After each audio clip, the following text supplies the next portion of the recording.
14 жасар қызды бірнеше жыл бойы 100-ге жуық еркек зорлап келген қыз туралы өмірден алынған өте ауыр фильм. Гонжу жаңа мектепте кішкене өзгеріп, жаңа достар таба бастайды. Алайда Гонжуға оны зорлағандардың ата-анасы келеді. Өйткені әкесі олардың үстерінен арыз түсірген. Бүкіл шындық ашылады. Қыз мұғалімнің үйінде тұрып жатқан. Қызды мұғалімнің анасы түсініп, оны қолдайды. Бірақ соған қарамастан Гонжу ол үйден кетіп қалады. Гонжу енді қайда барарын білмейді. Жаңа достар да одан бас тартып, оның қоңырауына тіпті жауап бермейді де. Гонжудан бір сәтте бәрі бас тартады.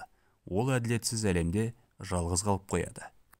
Фильм өмірден алынған. 2003 жылы 14 жасар Чхве есімді қыз интернет арқылы 17 жасар жігітпен танысады. Ұзақ уақыт интернет арқылы сөйлескен жігіт қызды өзінің қаласына шақырады.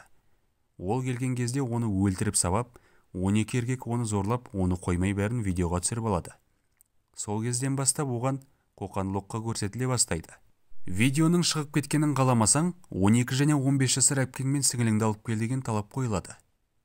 Анасы полицияға қыздың кім екенін жасыруды сұрағанымен, полиция өз дегенін жасап, оның қандай қыз екенін, қай жерде неше рет зорланғанын барлығын журналистерге жайып салады. Үлкен шу шығады. Мұндай істе көпшілік әдеттегідей зорлықшыларды емес, құрбанды кінәлайды. Өзі кінәлі, өзі қылмаңдаған деген сияқты. Осындайда Чхве өзіне бірнеше рет қол салмақ болады. Хан Гонжу, қарапайым оқушы, аяқ асты ол қаладағы мектептен ауылдағы мектепке ауысады. Әкесі алқаш, ал анасы оны тастап кетеді. Қызға қамқор болатын тек бұрынғы мұғалімі. Бірақ қыз өте шошығыш. Көп ұзамай оның елден жасырған құпиясы белгілі болады. 14 жасар Чхве бірнеше жыл бойы зорланып келеді. Ресми түрде оны 44 еркек зорлаған, ал бейресми ақпарат бойынша 100-ден аса еркек зорлаған. Жазаны тек 3 адам алды. Өйткені биоматериал өте көп болғандықтан ДНК-ны бөлшектеу мүмкін болмады. Ол қатты шошып, бір жыл бойы мүлдем сөйлемеді десе де болады.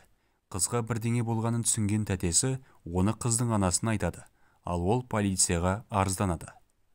Осындай шудан кейін анасы қызын алып өзге қалаға көшіп кетеді. Бұл қыздың өмірде көрген жайы. Ал енді фильмге оралайық. Фильмде оқиға кішкене өзгеріс алған, алайда фильмде жағдай ауыр көрсетілген. Анасы тастап кетеді, ал әкесінің бар қалауы ақша мен арақ.